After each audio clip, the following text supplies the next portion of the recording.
Hello and welcome back to the CrossFit Harrow podcast, episode number 70. Today we have Natalie with us. Natalie, thanks for joining us. No, thank you for inviting me. First question that goes out to everyone is why CrossFit Harrow? Well, I really wanted to get back into exercise. I think, like for so many people, this last year and a bit, lockdown has really messed up my routine. Went into Google and just looked for things nearby, found CrossFit Harrow. So I thought, let me give it a go. Good. And what had you done in the past before with fitness or like? Because it was obviously your first time doing CrossFit, wasn't it? Yeah.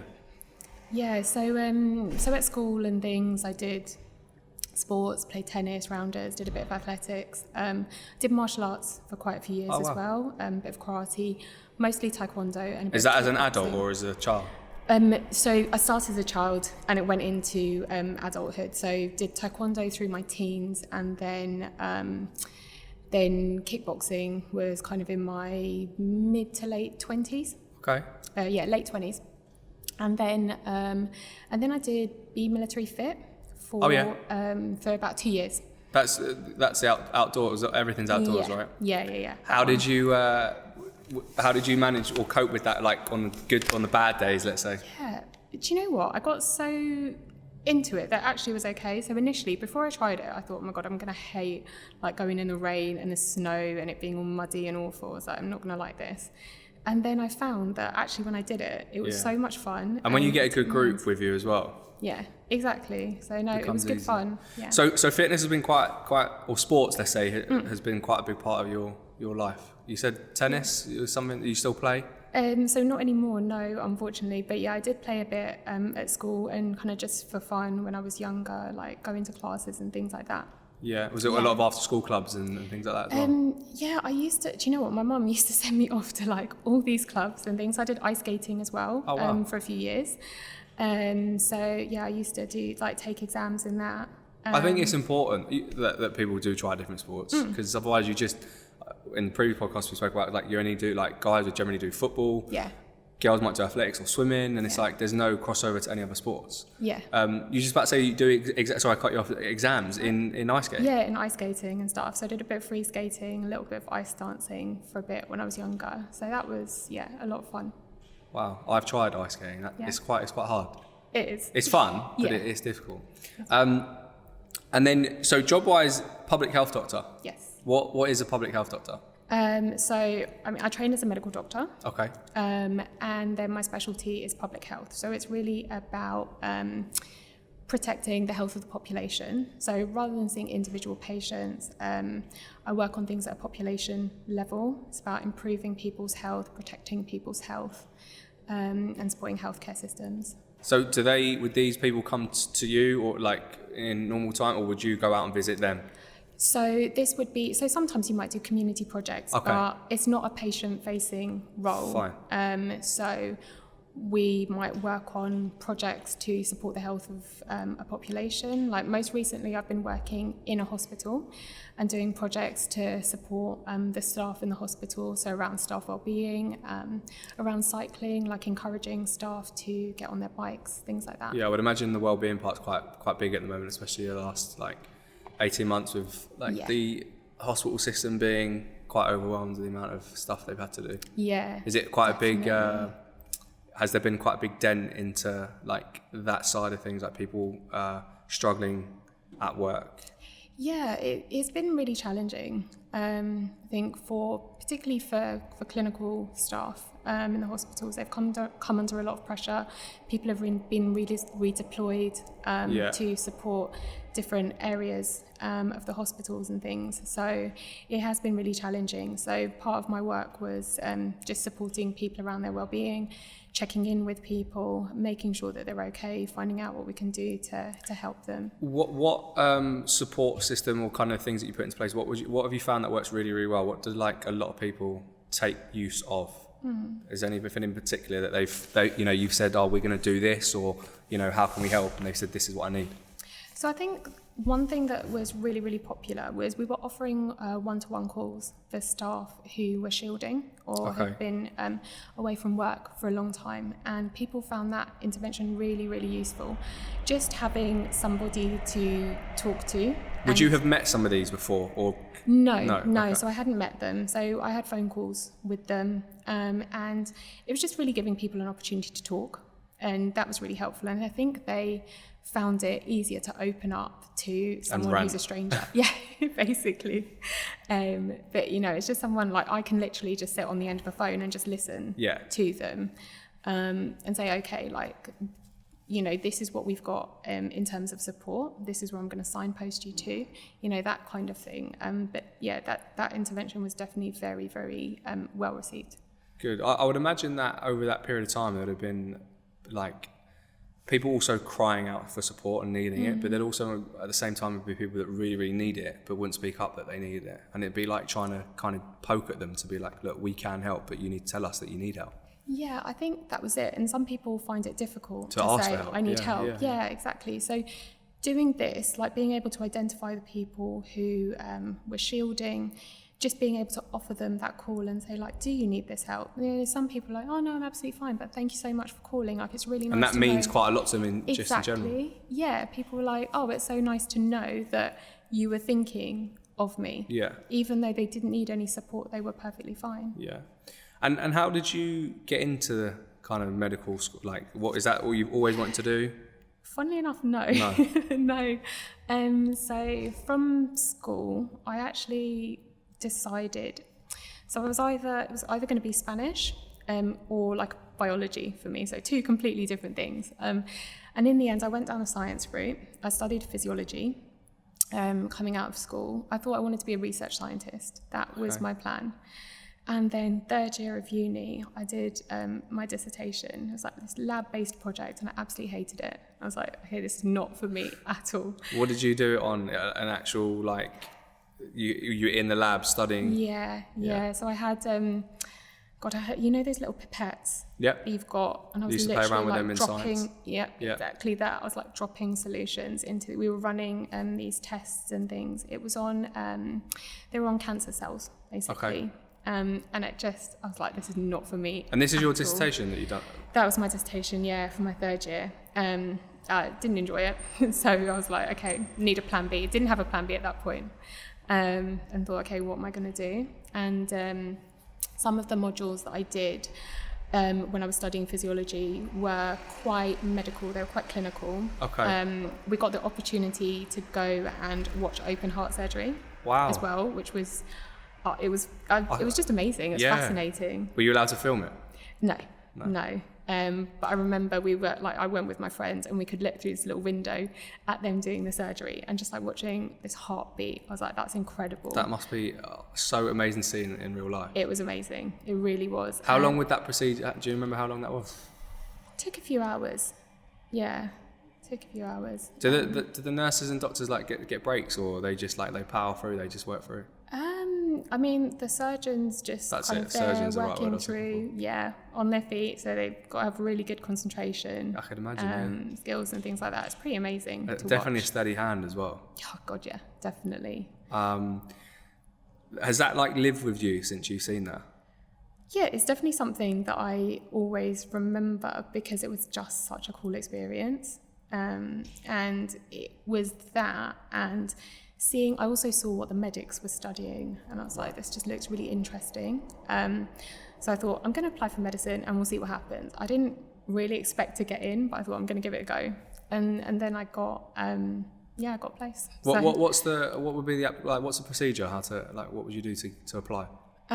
So you've got your normal UCAS procedure. Okay. Had to write a personal statement as to why I wanted to do medicine. Had to have the grades as well. So I was applying as a graduate. So I had already had my A-level grades and stuff. So that was fine. You have to show like good extracurricular activities as well, and you've got to have work experience too. So I actually took a year out after studying physiology, and I got a job in a hospital. I was a receptionist, and I just used that as an opportunity to get experience in the hospital. Yeah, exactly. Working with patients, doctors, nurses. What would a day in hospital look like? As a receptionist, when in that work experience? Well, each day varied. So so one day I could be prepping for one of my clinics. So I'd get a list of notes and a whole pile of notes brought to me. And then I'd have to see which ones were missing. I would go around the hospital looking for them. And these are all about patients? Yeah, so all the patients who were coming to the clinic that I was receptioning for. Okay. So I'd go around the hospital looking for the notes. They might be in different offices, they might be in medical records. Sometimes they're lost, so you go trekking around with a trolley trying to find notes and things. And then you'd prep all the notes for your clinic. So you'd have to put a pro forma in, get the date in there, stamp them, make sure they're all ready, pack them up in your trolley. And then when you've got a clinic to do, you take your trolley out to the reception desk, you deal with all the patients who come through, you check them in. When you say clinic, what do you mean by that? So like a rheumatology clinic, okay, for example. So everyone comes from there for their rheumatology appointment. So Fine. That was the specialty that I used to deal with. Oh, right. So yeah, I'd check the patients in, get the notes out, make sure that they got to the doctor, book people's appointments. The days I was in the office, I'd take phone calls from patients and things, and just It gave you quite a good understanding, like the day-to-day running of the clinics in the hospital and stuff. Yeah, definitely, and just good experience of interacting with patients as well. So that year worked out pretty well, work experience, and that gave you the opportunity to get into medical school. Yeah. And how long was medical school? So I did 5 years. Wow. On top of uni? The 3 years that I'd done before, yeah. Wow. Yeah. How, there's two, for me, being in school, I wasn't very good at school. I didn't feel like I learnt a lot at school. I don't feel like school served me. I don't feel like I was built for school. Yeah. I didn't do too bad, but I wasn't great. And there's an old saying that school isn't built for entrepreneurs. And I truly believe that. But as an adult now, I could go back to learning because I want to understand a lot more. But I find it harder to absorb that information. How was that for you as an adult? Because were you just studying, or were you learning on the job too? How have you taken absorbing that information as an adult? Because it's not easy as when you're a kid, you're a sponge, really. You take it all in. I definitely noticed a difference. Did you? Definitely, yeah. It is a lot more challenging, for sure. So first 2 years in medical school was just pretty much just studying. And then from third year onwards, we would be on the wards and things, seeing patients. So it was a mixture of lectures. Would your lectures be as you're moving around the hospital, learning about things? No, so we had our lecture theatres at the university, but then we had placements at hospitals where we would go. But then we would have tutorials and things with some of the doctors there as well. So we did have some learning on the job too. Yeah, that's I think, especially in that line of field, is probably where I would imagine that people learn a lot, because they get to see it in the flesh. Yeah, exactly, that's it. You get to put it into practice. In the first 2 years we did dissection as well, so we would learn the anatomy in our lectures, but then we would actually go and dissect the bodies and be able to understand it in the flesh, so to speak. And also, how was that for you, seeing that in person?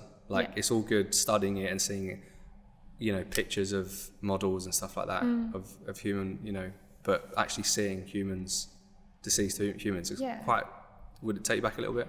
Yeah, it's a lot, I guess, to see human bodies there. It's something that you kind of,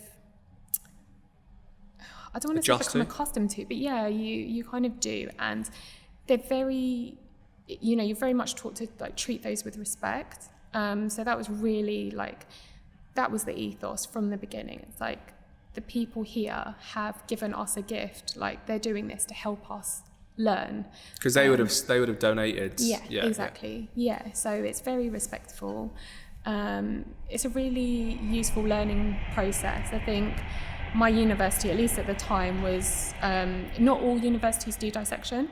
Okay. So you were quite fortunate in that sense. Yeah, to get that opportunity. And yeah, you do adjust to it. Yeah, eventually do. Yeah. I would imagine it might. not everyone would. There might be someone in your class or your team that probably, may have struggled, or it'd be quite hard to adjust to. It takes time. Time. It can take time. I think with a lot of things in medicine, because it's so... there's a big emotional element to it with it. Yeah, definitely. So it can take you time to adjust to certain things. So you completed those 5 years, and then after that 5th year, what happened next? So then it's like working as a junior doctor. Okay. So in medicine, the first 2 years after you qualify are called your foundation years. Right. So, and they're compulsory, you have to do those? Yeah, everyone has to do those. Yeah, so I went into working on a ward as a newly qualified doctor, which is a I can imagine. Big shock to the system. Your first day must have been like, what do I do? Yeah, exactly. It sums it up. Because from my point of view, it seems like it's very reactive, isn't it? I might be wrong. As in, day to day, you generally would react to things that have happened to a patient. There's obviously the proactive stuff, we get preparing stuff, but am I right in saying that it's quite a reactive job? So there are definitely reactive elements to it for sure. So you've got those kind of proactive bits. You'll go on a ward round, let's say, with the senior doctors in your team. You'll understand what's happening with each patient, and as the most junior member of the team, you kind of write down all the jobs and things. You're the person who writes in the notes. Make sure that you've got grip of everything that needs to be done, and then once that ward round's finished, you'll go round and you'll do all those tasks. Is that for each patient? Yeah. Wow. So you go and see each patient within your specialty. So for example, I started on general medicine, specifically on diabetes. Okay. And so we had a whole list of patients that we would go and see every day. You make a note of everything that's going on with that patient and whether or not there's a job to do. So for example, do they need blood tests? Do they need a scan done? Stuff like that. So you've got your whole list of jobs that you'll then start to work through during the day. But then, like you said, you've also got the reactive things. So if someone becomes ill during the day, you need to go and see them. The nurses might bleep you and say to you, I need some help with this. Can you help me do that? Like whatever it is. An alarm might go off. Yeah, exactly. One of the patients becomes unwell. You need to go and support them. And then you've also got your on-call shifts. So for me, where I worked, we used to have, so we would do weekends on call. We would do a Friday, Saturday and a Sunday on call. Okay. Which was several hours in the evening for the medical rotation. And then we would also have midweek on calls as well.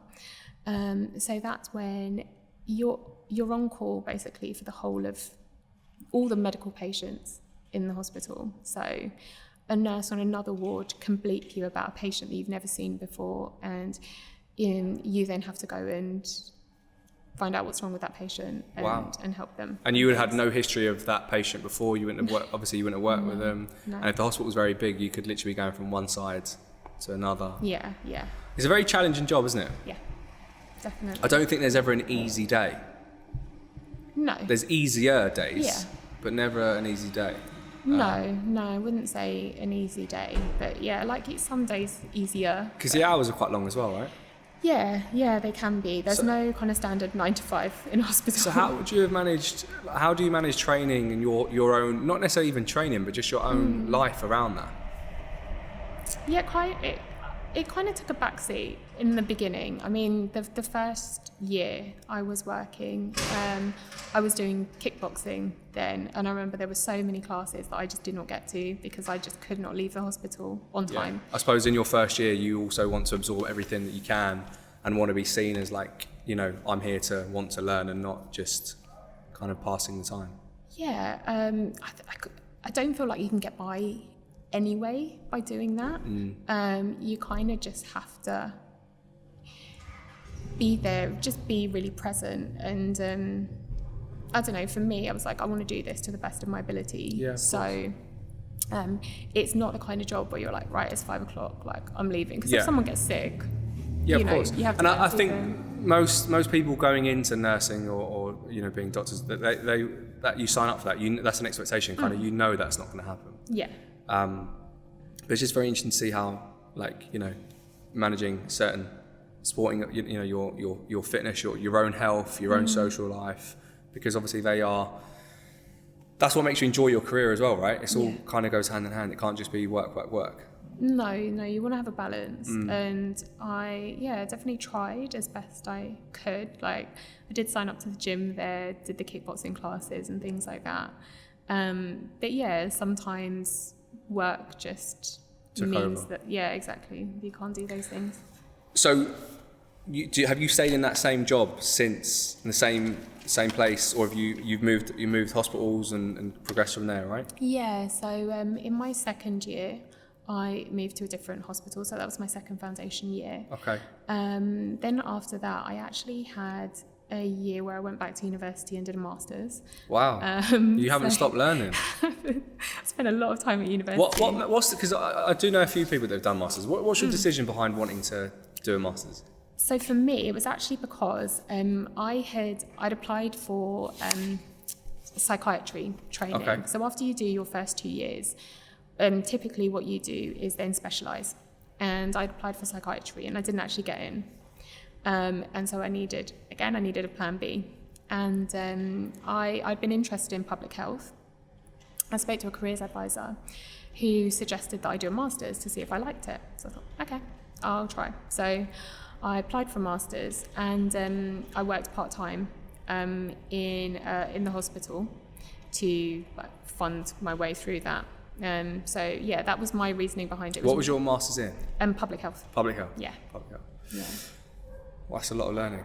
That's 5 years, 6 years, 6 years of your adult life, right? Pretty much. No, well, yeah, from 18, yeah. So it was 9 years in total at university. Yeah, it was a lot. Would you go back to learning? Would you do more? I wouldn't go back to university. No, I've reached my limit. I can imagine 9 years of uni. Yeah. But you also you volunteer as a mentor with African Caribbean medical mentors. Yes. To support Black African and Caribbean young people applying to medical school. Yes. That's amazing. Thank you. How did you get into that? So for me, like, being a Black woman and studying medicine and working as a doctor, I didn't see a lot of people who looked like me as doctors. And for me, that representation is really important. Mm-hmm. I was looking for some volunteering to do, what was this? Coming up to probably 3 years ago. And I actually came across something on Twitter. I saw something there and I thought, this looks interesting. Let me look into this a bit more. And saw that they had opportunities for mentors. And I thought, do you know what? Actually, this is something that's close to my heart. Yeah. I want to try and make a difference in this area. So yeah, I signed up as a mentor. So what does that involve you being? So who do you mentor, and where do you find the participants to get involved in the program? Yeah, so the charity, they identify people who want to apply for medical school. And do they come from all over the world, all over the UK? They're from the UK. So they've tended to be London based. So they will match you up with a mentee. That is either someone who's in school or who has already done a degree and wants to apply for medicine as a graduate. So they'll put you together, and the process is then really supporting them through their application. Would they be Black African Caribbean young people who haven't had the opportunity, whether it be financially or haven't had the opportunity through the positions they've been in? How was that? Yeah, so typically it will be like maybe there's don't go to like a school that's like really, really amazing recognised or something like that, where they have a lot of where they have a lot of people going on to do medicine or something like that, for example. I think that's fascinating. So is there a lot of people that come through this program? So we get matched with like one mentee each. Okay, so you focus solely on that one person type. Exactly. Yeah. But they do outreach with schools as well. No, they go into schools, work with them, do provide interview practice, things like they do a lot of things. Yeah. And this is purely just for the medical school element of it. These people want to move purely into medical school. So they do dentistry as well. Okay. Yeah. Fine. I think that's amazing. It gives people an opportunity who may not have had it. Yeah. Do you find that there are barriers in medical school? I think often people who go on to become doctors have parents who are doctors, or they've got close family members who are doctors, or they've been to particular schools or particular universities, you know, things like that. Yeah. And I definitely think that if you haven't had those opportunities or those examples within your family, then often it can be harder. Those can set up barriers. And I think that kind of underrepresentation of people from a black background, I think that can be a barrier as well for young black people who want to do medicine, who don't see people who look like them becoming doctors. Since you started medical school, do you feel there has been an increase in black young African Caribbean people coming through the ranks and more into doctors and getting more positions? Or is it still that there's still a bridge? Yeah, I think there's still a bridge. Okay. I still feel like there's a way to go. Like in public health, I think I'm seeing more people from black African and Caribbean backgrounds in senior positions, which is nice. Yeah, absolutely. So that is definitely a positive, but yeah, we can definitely improve still. Keep improving it. Yeah. And then I see here that you are a qualified personal stylist. Yeah. How have you, with all this 9-year studying, the work that you do, how do you fit in time? And when did you qualify to become a personal stylist? So I qualified in 2019. Okay. It was something that I wanted to do actually from when I started working as a junior doctor. And at the time I couldn't afford to do a course, so it kind of got put on the back burner for a while, and then eventually in 2019 I took the plunge and decided just to go for it. Amazing.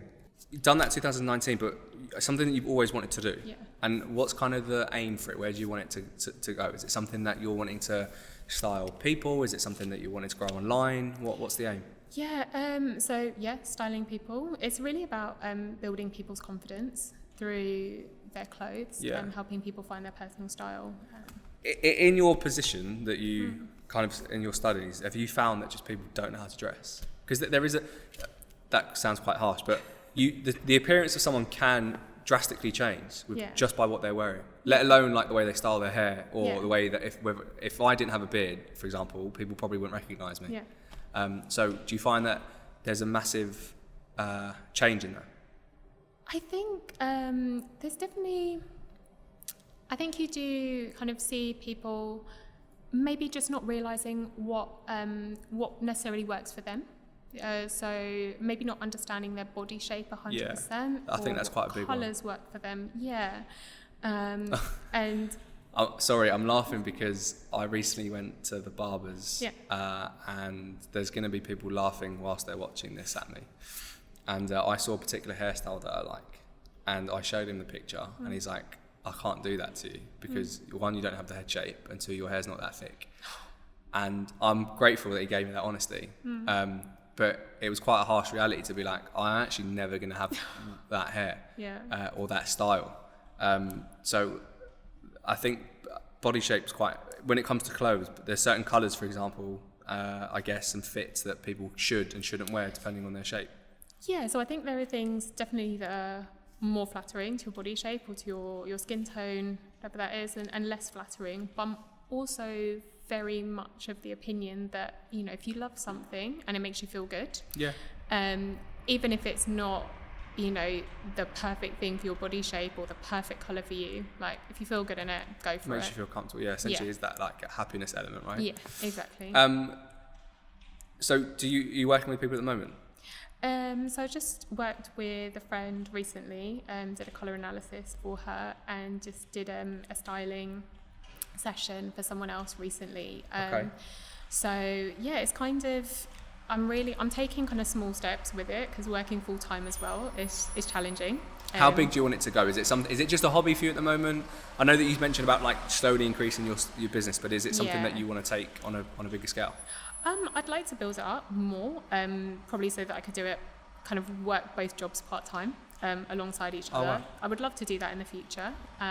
So yeah, but at the moment it's kind of a side hustle, should we say. Putting you on the spot, what are some of the do's and don'ts with, let's start with women's fashion. Yeah. What would be some of the do's and don'ts for women in terms of, I don't know, clothing choices, colours, fit? Okay, so I would say one of the big ones is definitely go for something that fits you. So sometimes people buy a size too big because they think it will hide their shape if they're not feeling very confident about their weight. That is not a good way to go. You end up looking bigger. Yeah. So definitely go for your fit. Don't worry, don't get hung up on labels and sizes and things, because size can vary between shops as well. I found that even as a male, in jeans, for example, and bottoms, that a 30 might be something. I'm a 30. Recently, a friend's getting married, and I'm a 30 waist in most of the jeans that I wear, but I couldn't get 30s past my knees. Like, that's it. Yeah. So different brands, have different sizing. Exactly. Yeah. Exactly. Male fashion. Male fashion, I've done less of. Okay. But so if you're going, let's say for like formal wear, just having something, really nicely tailored. It's so important, isn't it? Yeah. It does completely change the appearance. Yeah, definitely. Just a good fit, good tailoring. If you're going for formal wear. Yeah, it does. That makes a big difference. You can really, if you were to have two people next to each other, one with a fitted suit and one just as, like, bog standard and have no change to it, you can really tell the difference. It changed the whole body shape. Yeah. The style of it. Exactly. So, are you, when working with people for the styling, how do you approach that? Or do they approach you? Is it a case of, like, where you said before, was it a colour analysis that you said that you've done? Yeah. How does that work? So it might be, someone might say to me that they would like something done. I'd like you to do my colours for me, or... So when they say that, do they mean like finding out what colours suit their body shape, size, style, etc.? Yeah, so their skin tone, their hair colour, eye colour, that kind of thing. Okay. Or it might be, I need some help with my wardrobe. I need to kind of understand what fits me, or what suits me, and that kind of thing. Or I need to just go through my wardrobe and find what works for me in there.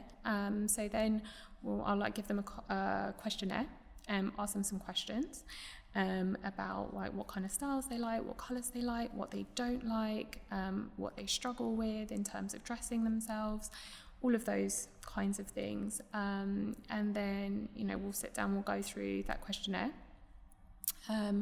And then if it's like going through their wardrobe, so I'll go and... will you go there to the wardrobe? Yeah, go through their wardrobe with them. So we'll take out the clothes that they don't have any trouble with, clothes that they do have trouble with dressing, clothes that they're not too sure about, go and create some new outfits with them from the clothes that they've already got, and then identify gaps in the wardrobe, so where they might need to add things. So buy some things that might be some belts, some like accessories, stuff to go with it. Stuff like that, exactly. And then there might be a shopping trip involved, so I'll go beforehand, look at some clothing options for them, and then I'll take them around, try them on. So when you said that it was something that you always wanted to get into, why? Where did this come from? Were you growing up like reading magazines, reading about it? Like, where did it come from? No, I was actually not at all. So never really had a huge amount of interest in fashion. Okay. But actually, when I started working as a junior doctor, you noticed that some people dress really badly.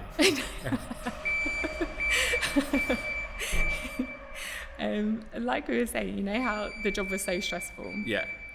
And actually, one of the things that I could do for me was dress nicely. Okay. And I know that can sound a bit silly. Well, no, but I guess it was, helping you day to day. Yeah, exactly. It was. I'd kind of gotten into clothes a bit more when I was like midway through medical school. Like when we had to go and see patients on the wards, you had to dress a bit smarter. Then when I became a junior doctor, really started to kind of find my own style, and that just gave me a bit more confidence, really. And I started thinking like, oh, okay, you know what, actually this can make a real difference to people. Absolutely. You said at the beginning that one of the things that you studied was Spanish. Yeah. I remember speaking to you back in, I think, January, February. You speak fluent Spanish, right? I speak decent Spanish, so I'm not quite as fluent as I'd like to be. But and you're studying a few more other languages. I study Italian as well. Yeah. They're very similar languages, aren't they? Yeah, quite similar. Do you get it? Do you find that they get mixed up? Sometimes, yeah. Sometimes I do. Have you visited both countries? Yes. And found it easy to communicate and? So in Spain, like, I'm okay communicating with people over there, that's fine. Italy, I think when I went, I didn't speak very much Italian, so I didn't communicate with anyone there. In Spain, do they have different dialects, like different accents? Yeah, so they do. They have different dialects in some different parts of the country, and also the accent varies a lot. So in the south of Spain, for example, they've got some more challenging accents down there. Yeah, to be honest, I actually find that I understand my dad's Italian very well, where he's from. But like, if someone speaks to me in Italian in a certain speed, it's too fast for me. Difficult. And even still to this day, I can't understand. I'd have to slow it down, and like it takes me a while to process it in my head. But they say that language becomes easier when someone's talking to you and you're thinking in that same language. Yeah, I think that's when you realise that you've got a grasp of that language, and you're not having to translate it into English in your head, kind of thing. Because that's a process that you have to go, right, they've said this, and then what does that mean? Yeah, and then you've got to speak it. Exactly, yeah. What made you choose Spanish, and then why Italian? So Spanish was actually because, I started learning it when I first started secondary school. I actually wanted to do French, but my dad had always wanted to learn Spanish, so he's like, I want you to do Spanish. So I ended up choosing Spanish. And I ended up really loving it, and so continued it all the way through to A-level and stuff, and have done it on and off since then. And then Italian, I was in medical school, and I had an opportunity to do a language as part of my studies. Oh wow! And I thought, why not Italian? Like, it's a really nice language. Yeah. Kind of similar to Spanish in some ways, so it might be a bit easier for me to pick up. Yeah. Yeah. Big question. Out of the two countries that you visited, which one do you prefer? Be very careful how you answer this. I'm joking. Which one would you prefer? Why? I've been to Spain a lot more than Italy. I've only been to Italy a couple of times, but I would say that one of the nicest places, possibly actually, I think the nicest place I've ever been to is Florence. Okay, I haven't been actually. Beautiful. It's beautiful. Yeah, it's amazing. It's so nice. The food for me, obviously. In fact, I don't think I've actually been to Spain, but I would obviously choose Italy, obviously. Yeah. But the food, I just can't go with food when I go to Italy. Yeah, so good. It's amazing. Where's your family from in Italy? They're from a very tiny village down south, and the Amalfi Coast, like close by. Yeah. Nice.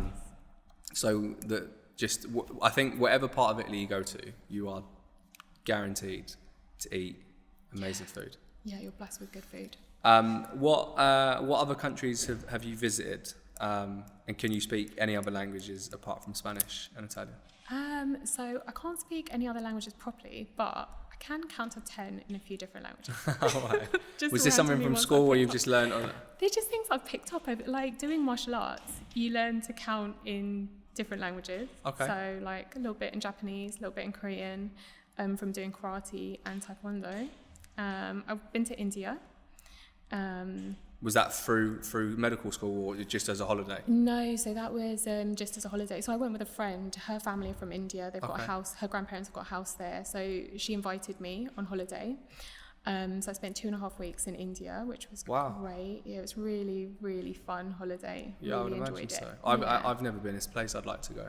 It's really cool. It's just completely different, the culture and experience. But I felt you must like good food there as well. Yeah, it was so nice. It was such good food. Yeah, and I felt like I could really have a proper experience because I wasn't staying in a hotel. I was like staying in a village and a family home and everything. Yeah, so it felt very authentic.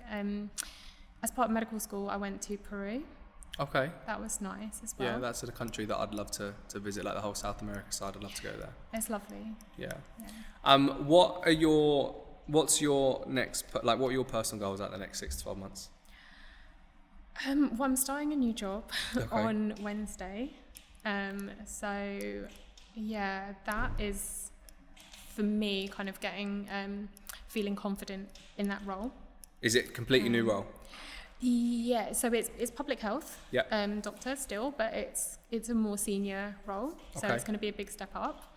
So I think personal goal for me is just, really kind of developing my confidence in that role, and in a more senior position. Yeah. I've got CrossFit goals. Yeah, well. So I wasn't sure if there's any. So yeah, let's go on to that. What are Yeah. your fitness goals now for the next 6 to 12 months? So I really want to build my fitness, and I really want to get stronger. Okay. As well. The strength for me is a big thing. Coming into CrossFit, like it's very new. Like we said at the beginning, I'd never done CrossFit before, and I'm still kind of working on getting that upper body strength. Well, a lot of your sports that you played as a child would have been like endurance-based sports, muscle endurance-based sports, where obviously there is an element of that in CrossFit too. But actually, there's a massive strength element to CrossFit as well. Yeah. Which, through the training that you've done in the past, might not have touched that as much. Yeah, exactly. That's the thing. Like I've never, before coming to CrossFit, I'd never really done much in terms of weightlifting. Yeah. Like barely anything. So that's been a bit of a shock to the system. Yeah. Was that because had never been shown how to? Was that just never ventured that part of the gym? Because I know obviously there's a stigma around women and weight training stuff like that, which shouldn't be. But is that part of the reason? I mean, I was never really a gym goer, if I'm honest. It's only since, or probably just before COVID, I think, that I actually started going to the gym regularly. So even though I joined a gym a long time ago, never used to go that much, if I'm honest. And when I was going to the gym more recently, I was doing classes, first of all. Okay. And then when I stopped doing classes and started working out on my own, I wouldn't do much in the way of weights, I think, really, because I didn't know what to do. I think it's more, I always say that I think females tend to naturally go towards that kind of cardio element of training, while gents will always go to that weight training. I think it's I don't know, it's kind of in our heads that that's the only way that we, if you don't know how, that's the only way that you can train. That's the thing, yeah. And I think for me anyway, because I didn't know how, I felt like I was going to embarrass myself because I didn't really know what to do. So I thought, let me just stick with what I know. Like literally when I went to the gym, I had to look up videos beforehand. I was like, okay, what exercises do I do? Because I wasn't a gym goer. I was like, I can run on a treadmill. Well, you're not supposed to know. Why would you know? That's it. Why would you know? Yeah. So goal is improving strength, getting upper body strength to a certain level, finding that you can press above head and things like that more comfortably. Any other fitness goals that you've got? Anything you want to achieve? Yeah, just still kind of that overall fitness. I just want to up my overall fitness. I want to be able to get through a class and not be like flat out on the ground at the end of it. We've all been there.